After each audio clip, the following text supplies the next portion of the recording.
ഈശോമിശിഹായ്ക്ക് സ്തുതിയായിരിക്കട്ടെ. ഞാൻ മാണിപ്പറമ്പിലച്ചൻ. മരിയൻ ധ്യാനം 96.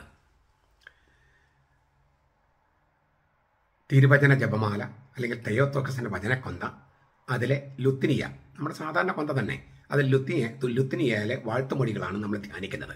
അതിൽ 6ാമത്തെ വാഴ്ത്തുമൊഴി കരുണയുടെ മാതാവ്, മദർ ഓഫ് മേഴ്സി. ലത്തീനിൽ മാത്തർ മിസരിക്കോർദിയേ, മാത്തർ മിസരിക്കോർദിയേ. ഞാനിത് ഇതേക്കുറിച്ച് പറയുന്നതിന് മുമ്പ് ഒരു അനുഭവം നിങ്ങളുമായിട്ട് പങ്കുവയ്ക്കാൻ ആഗ്രഹിക്കുകയാണ്. ഞാൻ ചില വീടുകളിലൊക്കെ ഡിസൈൻ ചെയ്തിട്ട് പണിയിപ്പിച്ചിട്ടുണ്ട്. അതുപോലെ ഒരു പള്ളി എന്ന് പറയാൻ പറ്റില്ല, ഒരു കപ്പേള, ഒരു മഠത്തിൻ്റെ കപ്പേള എൻ്റെ ഡിസൈനിൽ ഞാൻ ഡിസൈൻ ചെയ്ത് കൊടുത്തിട്ടുണ്ട്, അങ്ങനെ പണിതിട്ടുണ്ട്. പക്ഷെ ഞാൻ എൻജിനീയർ അല്ല. അപ്പോൾ ഡിസൈൻ ചെയ്താലും എൻജിനീയറിങ് എനിക്ക് അറിഞ്ഞുകൂടാ. അപ്പോൾ എന്നെ സഹായിക്കാനായിട്ട് 2 എൻജിനീയേഴ്സ് ഈ മഠത്തിൻ്റെ പള്ളി, അത് സാമാന്യം വലിപ്പമുള്ളൊരു പള്ളിയാണ്. കപ്പേള എന്ന് പറഞ്ഞാലും മഠത്തിൻ്റെ കപ്പേള എന്ന് പറഞ്ഞാലും സാമാന്യം വലിപ്പമുള്ളതാണ്. അത് പണിയുന്ന സമയത്ത് 2 എൻജിനീയേഴ്സ് ഇതിൻ്റെ എൻജിനീയറിങ്, പള്ളിയുടെ ഡിസൈനൊക്കെ ഞാൻ കൊടുത്തതാണെങ്കിലും എൻജിനീയറിങ് 2 എൻജിനീയേഴ്സ് വേണമായിരുന്നു.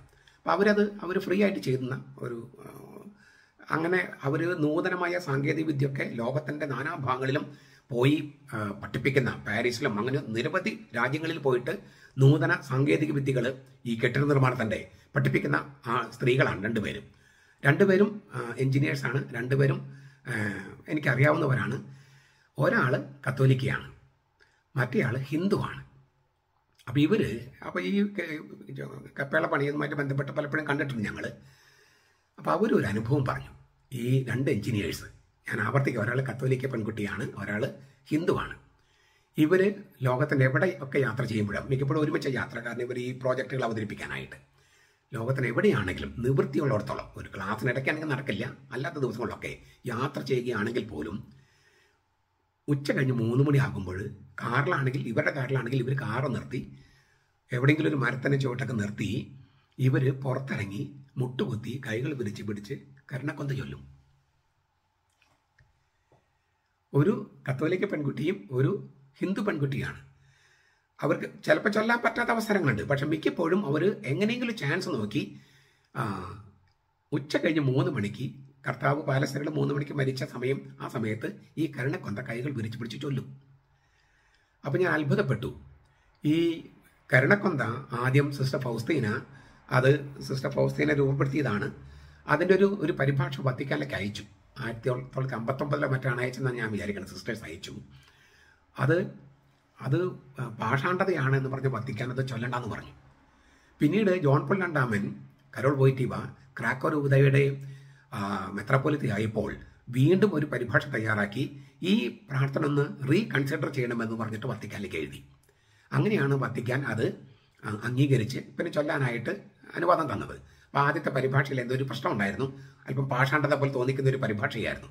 മാത്രമല്ല സിസ്റ്റർ ഫൗസ്തീനയുടെ ഡയറി ട്രാൻസ്ലേറ്റ് ചെയ്യുന്നത് ഒട്ടും എളുപ്പമല്ല. ആ തരത്തിലുള്ള ഒരു ദർശനങ്ങളൊക്കെ കിട്ടിയിരിക്കുന്നത്. അപ്പോൾ ഇങ്ങനെ ഒരുപാട് കടമ്പകൾ കടന്നിട്ടാണ് ഈ കരുണക്കൊന്ത അംഗീകരിച്ചത് കത്തോലിക്ക സഭയിൽ. അങ്ങനെ പോളണ്ടിൽ രൂപപ്പെട്ട ഒരു കരുണക്കൊന്ത, അത് വത്തിക്കാൻ അനുവാദം കൊടുക്കാൻ ഒരുപാട് കടമ്പകൾ കടന്നിട്ടാണ് അത് കിട്ടിയത്.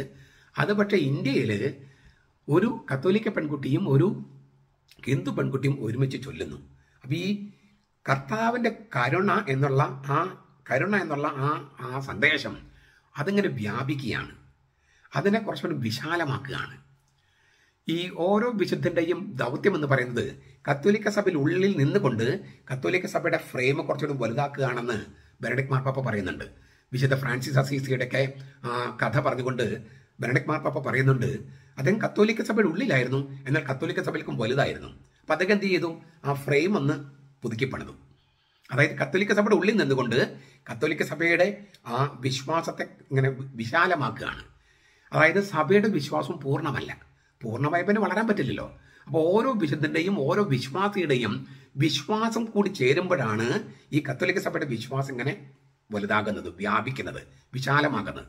അങ്ങനെ വിശാലമാക്കപ്പെട്ട ഒരു സംഗതിയാണ് ഈ കരുണ. അപ്പോൾ കരുണയുടെ മാതാവ്, ഈ കരുണക്കൊന്ത ആരംഭിച്ച പോളണ്ടിൽ തന്നെയാണ് കരുണയുടെ മാതാവ് എന്നുള്ള ആ സങ്കല്പം ചൊല്ലാൻ തുടങ്ങിയത്. അതിങ്ങനെ പ്രൈവറ്റായിട്ടും സ്വകാര്യ സ്ഥലങ്ങളൊക്കെ ചൊല്ലി. പക്ഷേ 2020 ഫ്രാൻസിസ് മാർപ്പാപ്പയാണ് അത് ജപമാലയിൽ ഔദ്യോഗികമായി കൂട്ടിച്ചേർത്തത്. 2020 എന്ന് വെച്ചാൽ 5 കൊല്ലം മുമ്പ് ഈ കരുണയുടെ മാതാവ് എന്നുള്ള ആ വാഴ്ത്തുമൊഴി കൊന്തയിൽ ഔദ്യോഗികമായി കൂട്ടിച്ചേർത്തത് മാർപ്പാപ്പയാണ് 2020 ഫ്രാൻസിസ് മാർപ്പാപ്പ. അപ്പോൾ ഈ ഈ ജനങ്ങളുടെ വിശ്വാസത്തിൻ്റെ ആഴമാണ് ഞാൻ പറയുന്നത്. ദൈവശാസ്ത്രജ്ഞന്മാരുടെ വിശ്വാസമല്ല, സാധാരണ ജനങ്ങളുടെ വിശ്വാസമാണ് കുറെ കൂടി ലളിതമായിരിക്കുന്നതും കുറെ കൂടി ആഴമുള്ളതും. പക്ഷേ അതിൻ്റെ വ്യാഖ്യാനങ്ങൾക്ക് അവർക്ക് ചിലപ്പോൾ അറിയില്ല. ആ വ്യാഖ്യാനങ്ങൾ ശരിയായി നൽകേണ്ടത് ദൈവശാസ്ത്രജ്ഞന്മാരുടെ കടമയാണ്. എനിവേ, കരുണയുടെ മാതാവ്, എന്തുകൊണ്ടാണ് ഇങ്ങനെ മറിയത്തെ കരുണയുടെ മാതാവ് എന്ന് വിളിക്കുന്നത്? ദൈവത്തിൻ്റെ കരുണ ആൾരൂപം പ്രാപിച്ചതാണ് ക്രിസ്തു. ദൈവത്തിൻ്റെ കരുണ ആൾരൂപം പ്രാപിച്ചത്. ദൈവത്തിൻ്റെ നീതി കാരുണ്യമാണ് എന്ന് പറയും.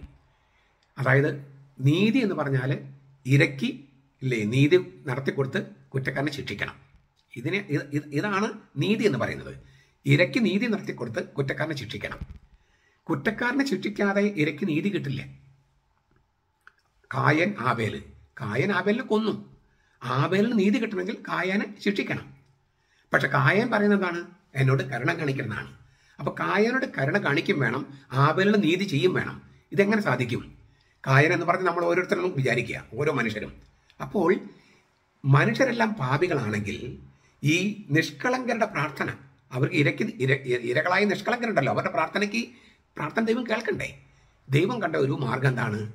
ഈ പാപികളുടെ പാപം മുഴുവൻ ദൈവം തന്നെ ഏറ്റെടുക്കുക. പാപത്തിന് ശിക്ഷ വിധിക്കുക. ആ പാപത്തിന് ശിക്ഷ വിധിച്ചിട്ട് പാപികളുടെ പാപം ദൈവം തന്നെ വഹിക്കുക. അപ്പോൾ ഇരയ്ക്ക് നീതി കിട്ടും ചെയ്തു, പാപികളോട് ക്ഷമിക്കുകയും ചെയ്തു. ഇതാണ് കർത്താവ് ചെയ്തത്. ദൈവം തന്നെ മനുഷ്യനായി പാപികളായ എല്ലാ മനുഷ്യരുടെയും പാപത്തിന്റെ ശിക്ഷയായ മരണം തന്റെ ശരീരത്തിൽ ഏറ്റെടുത്ത് പാപികളെ സ്വതന്ത്രമായി വിട്ടയച്ചു. ഇതാണ് പാപമോചനം എന്ന് പറയണേ. അപ്പോൾ ഇരയോട് നീതി കാണിച്ചു, പാപികളെ ശിക്ഷിക്കുകയും ചെയ്തു. പക്ഷെ ശിക്ഷ അനുഭവിച്ചത് മനുഷ്യരല്ല, മനുഷ്യരുടെ ശിക്ഷ മുഴുവൻ കർത്താവ് തന്നെ ഏറ്റെടുക്കുകയായിരുന്നു. ഇതുകൊണ്ടാണ് ദൈവത്തിന്റെ നീതി കാരുണ്യമാണ്. ആ കരുണ ആൾരൂപം പ്രാപിച്ചതാണ് ക്രിസ്തു. അപ്പൊ ക്രിസ്തുവിന്റെ അമ്മ, ക്രിസ്തു എന്ന ആള് കരുണയുടെ ആൾരൂപമാണ്. ക്രിസ്തുവിന്റെ അമ്മ, മിശിഹായുടെ അമ്മ കരുണയുടെ അമ്മയാണ്. വളരെ സിമ്പിൾ ലോജിക്കാണ്, സിമ്പിൾ ലോജിക്. പക്ഷെ നമുക്ക് കുറച്ചുകൂടി ആഴത്തിലേക്ക് പോകാം. എഫേസോസ് ലേഖനത്തിൽ 2:4 പൗലോസ് ഇങ്ങനെ പറയുന്നു, കരുണാസമ്പന്നനായ ദൈവം നമ്മോട് മഹാസ്നേഹം കാണിച്ചു. കരുണാസമ്പന്നനായ ദൈവം നമ്മോട് മഹാസ്നേഹം കാണിച്ചു, അതാണ് ക്രിസ്തു. 2:5 പൗലോസ് പറയുന്നു, എഫേസോസ് ലേഖനം 2:5, അതിക്രമങ്ങളാൽ മരിച്ചവരായിരുന്ന നമ്മളെ ക്രിസ്തുവിനോട് കൂടി ജീവിപ്പിക്കുകയും കൃപയാൽ രക്ഷിക്കുകയും ചെയ്തു. അതിക്രമങ്ങളാൽ മരിച്ചവരായിരുന്ന നമ്മെ ക്രിസ്തുവിനോട് കൂടി ജീവിപ്പിക്കുകയും, ഞാൻ പറഞ്ഞു കഴിഞ്ഞു അതെങ്ങനെയാണ്, കൃപയാൽ രക്ഷിക്കുകയും ചെയ്തു. എഫേസോസ് 2:5. വീണ്ടും 2:6 പറയുന്നു, ക്രിസ്തു യേശുവിൽ നമ്മെക്കുറിച്ചുള്ള വാത്സല്യത്തിൽ തന്റെ കൃപയുടെ അത്യധിക സമ്പത്തിനെ വരും കാലങ്ങളിൽ കാണിക്കേണ്ടതിന് ക്രിസ്തു യേശുവിൽ അവനോടുകൂടെ ഉയർപ്പിച്ച് സ്വർഗത്തിൽ നമ്മെ ഇരുത്തുകയും ചെയ്തു. 2:6. ക്രിസ്തു യേശുവിൽ നമ്മെക്കുറിച്ചുള്ള വാത്സല്യത്തിൽ തന്റെ കൃപയുടെ, തന്റെ കരുണയുടെ അത്യധിക സമ്പത്ത് അത് വരും കാലങ്ങൾ കാണിക്കേണ്ടതിന് ക്രിസ്തു യേശുവിൽ അവനോടുകൂടി ഉയർപ്പിച്ച് സ്വർഗത്തിൽ നമ്മെ ഇരുത്തിയിരിക്കുകയാണ്. അപ്പോൾ കരുണാസമ്പന്നനായ ദൈവം കാരുണ്യത്തോടെ ക്രിസ്തുവിൽ നമ്മെ അതിക്രമം മരിച്ച് നമ്മളെ ക്രിസ്തുവിൽ ജീവിപ്പിച്ച് കൃപയാൽ, കരുണയാൽ രക്ഷിച്ചിരിക്കുന്നു. ഇതൊക്കെ ക്രിസ്തുവിൽ സംഭവിക്കുന്നതിന് മുമ്പ് തന്നെ ഇങ്ങനെയാണ് സംഭവിക്കാൻ പോകുന്നതെന്ന് മറിയം പറഞ്ഞിരുന്നു. മറിയം ഈ സ്തോത്രഗീതത്തില്, മഗ്നിഫിക്കാത്ത സ്തോത്രഗീതത്തില് 1:50 ലൂക്കാസ് 1:50 പറയുന്നുണ്ട്, അവനെ ഭയപ്പെടുന്നവരുടെ മേൽ അവന്റെ കരുണ തലമുറയോളം വർഷിക്കും. അവനെ ഭയപ്പെടുന്നവരുടെ മേൽ അവന്റെ കരുണ തലമുറയോളം വർഷിക്കും. ഇത് മറിയം തന്നെ പറഞ്ഞിട്ടുണ്ട്. ചുരുക്കത്തിൽ ദൈവത്തിന്റെ തീരാകാരുണ്യമായ ക്രിസ്തു യേശുവിനെ നമുക്ക് ലഭിച്ചത് മറിയം സമ്മതം മൂളിയപ്പോഴാണ്. അപ്പോൾ കരുണ ഈ ലോകത്തിലേക്ക് വരാൻ കാരണം മറിയത്തിന്റെ സമ്മതമാണ്. ഫിയാദ്, നിന്റെ വചനം പോലെ എന്നിൽ സംഭവിക്കട്ടെ എന്ന് മറിയം സമ്മതിച്ചതുകൊണ്ട് മാത്രമാണ് കരുണ എന്ന ആൾരൂപമായി, കരുണയുടെ ആൾരൂപമായി ക്രിസ്തു ഈ ലോകത്തേക്ക് വന്നതും നമ്മുടെ പാപങ്ങളുടെ ശിക്ഷയായ മരണം അവൻ ഏറ്റെടുക്കുകയും നമ്മെ അവനോടുകൂടി ജീവിപ്പിക്കുകയും ചെയ്തത്. ഇതിനെല്ലാം കാരണക്കാരി ആരാണ്? മറിയമാണ്. അതുകൊണ്ട് മറിയത്തെ കരുണയുടെ മാതാവ് എന്ന് വിളിക്കുന്നു. ക്രിസ്തുവിന്റെ മാതാവ്, മിശിഹായുടെ മാതാവ്, അവള് കരുണയുടെ മാതാവാണ്. ഈ കരുണയുടെ മാതാവ് ആണ് അവളെന്ന് തെളിയിക്കുന്ന രംഗമാണ് കാനായിലെ കല്യാണം. അവിടെ മറിയോടെ ഉണ്ടായിരുന്നു അയൽപ്പക്കത്തൊരു വീട്ടിലെ കല്യാണം. ഈശോയും ശിഷ്യന്മാരും ക്ഷണിക്കപ്പെടുകയായിരുന്നു. അപ്പോൾ ഒരല്പം അകന്ന ഒരു ബന്ധുക്കളായിരിക്കാം. സ്ത്രീ സഹജമായ കരുതൽ കൊണ്ട് മറിയ അവിടെ ഉണ്ടായിരുന്നു. അവിടെ ഈ അടുക്കളയിൽ വീഞ്ഞു തീർന്നു പോയി എന്ന കാര്യം മറിയം തിരിച്ചറിയുന്നു. ആരും അവളോട് പറഞ്ഞിട്ടൊന്നുമല്ല. അത് സ്ത്രീകൾക്ക് അങ്ങനെ ഒരു ഗുണമുണ്ട്. മറ്റുള്ള ആവശ്യങ്ങൾ കണ്ടറിയാനുള്ള ഒരു കഴിവ് സ്ത്രീകൾക്ക് സഹജമായിട്ടുണ്ട്. മറിയത്തിന് പ്രത്യേകിച്ചുണ്ട്. പ്രത്യേകിച്ച് അവൾ കരുണയുടെ മാതാവാണ്. ആ വീടിനൊരു പ്രശ്നം ഉണ്ടാകരുതെന്ന് കരുതിയിട്ട് തൻ്റെ മകൻ്റെ അടുക്ക് ചെന്ന് പറയുകയാണ് അവർക്ക് വീഞ്ഞില്ല.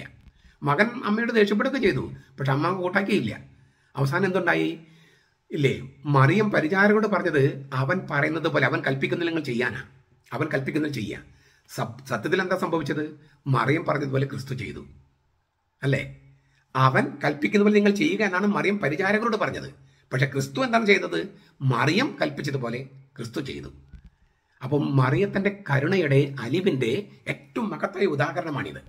ഇതാണ് ഈ മറിയത്തെ കരുണയുടെ മാതാവ് എന്ന് വിളിക്കുന്നത്. ഇപ്പോൾ മറിയത്തിന്റെ സ്ഥാനത്ത് സഭയാണ്.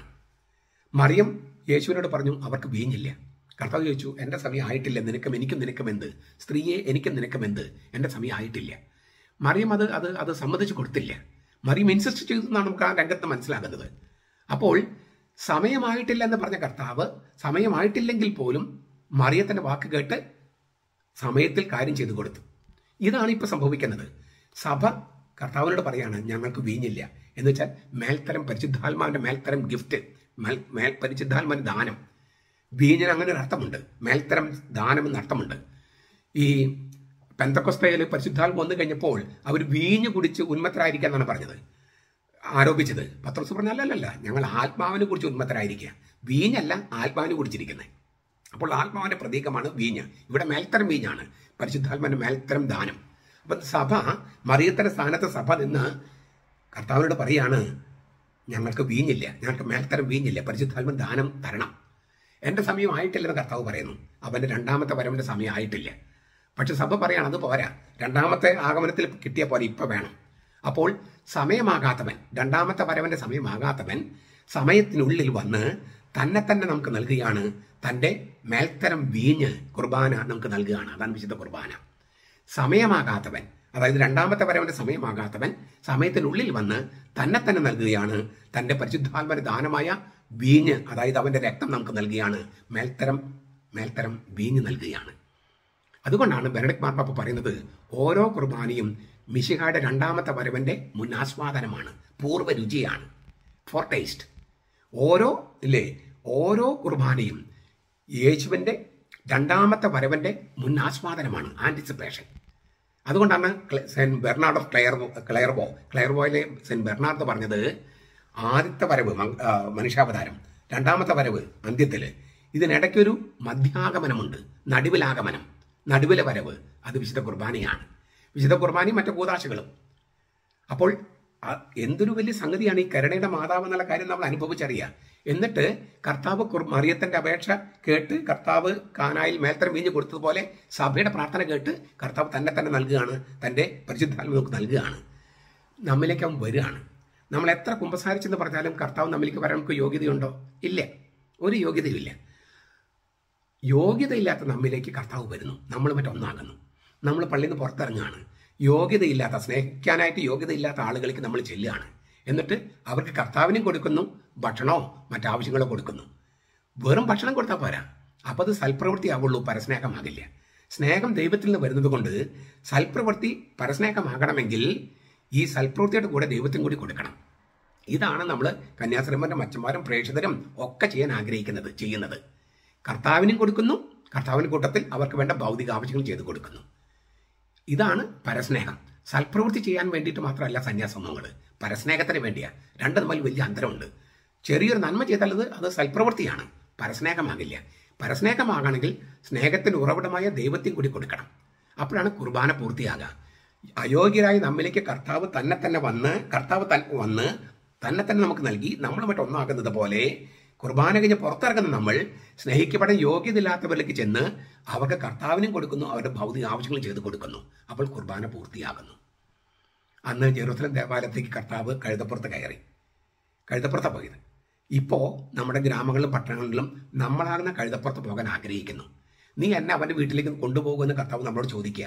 എനിക്ക് തന്നെ പോകാൻ ഇഷ്ടമില്ല, നീയാകുന്ന കഴുതപ്പുറത്തിരുന്ന് എനിക്ക് അവൻ്റെ വീട്ടിൽ പോകാനാണ് താല്പര്യം. അങ്ങനെ കർത്താവ് നമ്മളാകുന്ന കഴുതപ്പുറത്തിരുന്ന് ആവശ്യങ്ങളിരിക്കുന്ന സഹോദരന്മാർക്ക് ചെല്ലുമ്പോഴാണ് ഈ കുർബാന പൂർത്തിയാകുന്നത്. പള്ളിയിൽ നടക്കുന്ന കുർബാന പള്ളിക്ക് പുറത്ത് വെച്ചാണ് പൂർണ്ണമായും പൂർത്തിയാകുന്നത്.